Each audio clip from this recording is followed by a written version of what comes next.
Monsoon के आते ही hair fall होना शुरू हो जाता है और आखिर क्यों बरसात के होते ही बालों का झड़ना जो है वो शुरू हो जाता है। हमारे साथ बातचीत करने के लिए डर्मेटोलॉजिस्ट डॉक्टर आकाश मौजूद हैं। डॉक्टर आकाश, ऐसा क्यों होता है? क्योंकि जैसे ही हम देखते हैं बरसात होनी शुरू होती है, बालों का झड़ना शुरू हो जाता है, तो क्या कॉज होता है? जो प्रिलिमिनरी कॉज क्या होता है हेयर फॉल का? जी, जो मानसून वाला टाइम होता है ना, वो उसमें एनवायरनमेंट में मॉइस्चर थोड़ा ज़्यादा होता है। वो आपके हेयर की जो आउटर मोस्ट लेयर होती है क्यूटिकल, उसको डैमेज करता है, जिसकी वजह से हेयर फ्रिजी, ड्राई और इजी टू ब्रेक हो जाते हैं। उनकी जो टेंडेंसी होती है, जो रफनेस होती है, वो कम हो जाती है। और दूसरा एक नॉर्मल हेयर साइकिल होती है कि साल का एक टाइम ऐसा होता है जो मानसून वाला टाइम होता है, जब टीलोजन शेडिंग बढ़ जाती है। हमारे जो हेयर होती है वो तीन फेज में होते हैं, एनाजन, टीलोजन और कैटाजन। जो टीलोजन वाला पार्ट होता है वो शेडिंग हेयर होता है और फिर नया हेयर उसकी जगह आ जाता है। तो एक नॉर्मल एनुअल साइकिल होती है हेयर की कि जिस टाइम जो टीलोजन वाला फेज जब ज़्यादा होता है ना, वो मानसून वाले टाइम पे ज़्यादा होता है। तो नॉर्मल इंसान को भी ऐसा लगता है कि उसके जो बाल हैं वो ज़्यादा गिर रहे हैं। तो कैसे पता लगे कि आपका एक्चुअल हेयर फॉल हो रहा है या एक्चुअल शेडिंग हो रही है? तो अगर आपके नॉर्मल 100 बाल अगर डेली गिर रहे हैं तो वो नॉर्मल है। 100 बाल तक गिरना मानसून में बिल्कुल नॉर्मल है। आपके नए बाल उसमें आ जाएंगे, आपको ज़्यादा सोचने की ज़रूरत नहीं है। लेकिन इन केस आपके 100 से ज़्यादा बाल एक दिन में गिर रहे हैं, तो फिर आप एक हेयर फॉल के किसी ना किसी कारण के हेयर फॉल से गुजर रहे हो और आपको उसके लिए हेल्प की ज़रूरत है। तो सबसे ज़्यादा ज़रूरी ये है इस मौसम में कि लोगों को जो जिनको डैंड्रफ और सिबोरिक डर्मेटाइटिस और बाकी हेयर रिलेटेड प्रॉब्लम होती है, क्योंकि जो ये मॉइस्चर है, इसमें फंगस का ग्रोथ अच्छा होता है। तो अगर फंगस ज़्यादा ग्रो करेगी स्कैल्प पे तो इन्फेक्शन होगा, जिसकी वजह से हेयर फॉल होगा, जिसकी वजह से बाकी सारी दिक्कतें भी हो सकती हैं। तो आप सबसे पहले कोशिश करें कि एक हाइजीन बना के रखें। कोशिश करें ऐसी चीज़ अवॉइड करें जिसमें पसीना ज़्यादा ना आए। पसीना ज़्यादा आने की वजह से इन्फेक्शन बढ़ जाता है, मॉइस्चर कंटेंट स्कैल्प पे ज़्यादा होता है तो बढ़ जाता है। और ऐसे में आप हेयर ट्रीटमेंट्स अवॉइड करें, कोई भी केराटिन, स्ट्रेटनिंग और जो ड्रायर भी अवॉइड करें, क्योंकि इस टाइम पे ऑलरेडी आपके हेयर थोड़े से ज़्यादा रफ हैं, थोड़े से ज़्यादा वल्नरेबल हैं डैमेज के। तो आप ऐप से प्रोसीजर करेंगे तो उससे हेयर फॉल बढ़ जाएगा। और दो सबसे ज़्यादा इंपॉर्टेंट चीज़ है कि आप अपने डाइट पे फोकस करें। आप ऐसी चीज़ें। आपने आपने डाइट का जिक्र किया है, तो अगर हम बात करें तो क्या डाइट जो है वो ऐसे टाइम पे होनी चाहिए? क्योंकि हम देखते हैं आपने जिस तरीके से बताया, जो बाल है वो नर्म हो जाते हैं और ज़्यादा, और कोई भी ट्रीटमेंट नहीं लेना चाहिए या फिर हमें प्रोटेक्ट करना है, तो क्या डाइट जो है वो होनी चाहिए? कोई फ्रूट है या फिर किस तरीके से? जी, आपको ऐसी चीज़ें डाइट खानी है जो आपके हेयर ग्रोथ को बढ़ाए। तो सबसे ज़्यादा जो हेयर में चाहिए होता है प्रोटीन।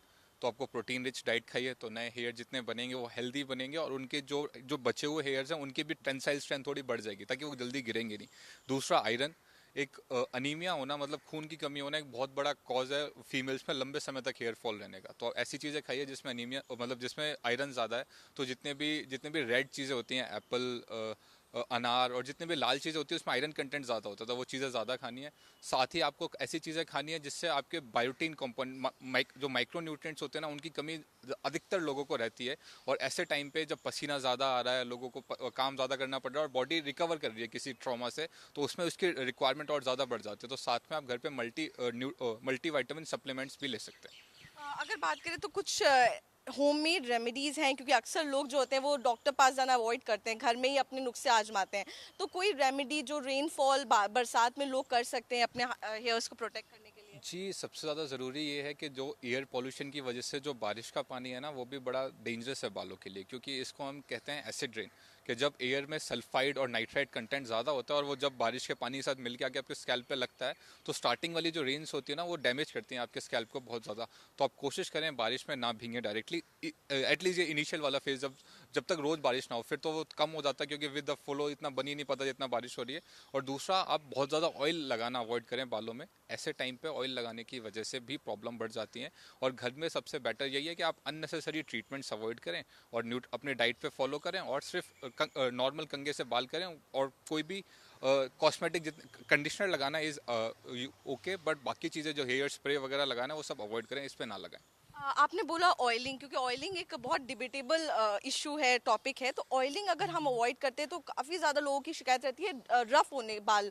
तो क्या अल्टरनेटिव जो है वो लोग यूज़ कर सकते हैं ऑयलिंग के अलावा? जी, एक चीज़ मैं बहुत क्लियरली बता दूं कि ऑयलिंग से आपके बालों में बिल्कुल स्ट्रेंथ नहीं आती है। ये बिल्कुल ही मिथ है कि ऐसा लगता है कि ऑयल करने से बालों को नरिशमेंट मिलता है या बालों की ग्रोथ बढ़ती है। ऑयल से बस ऐसा होता है, जो रफनेस है ना, उसके ऊपर आपने तेल लगा दिया, वो थोड़ा सा ब्राइट लगता है।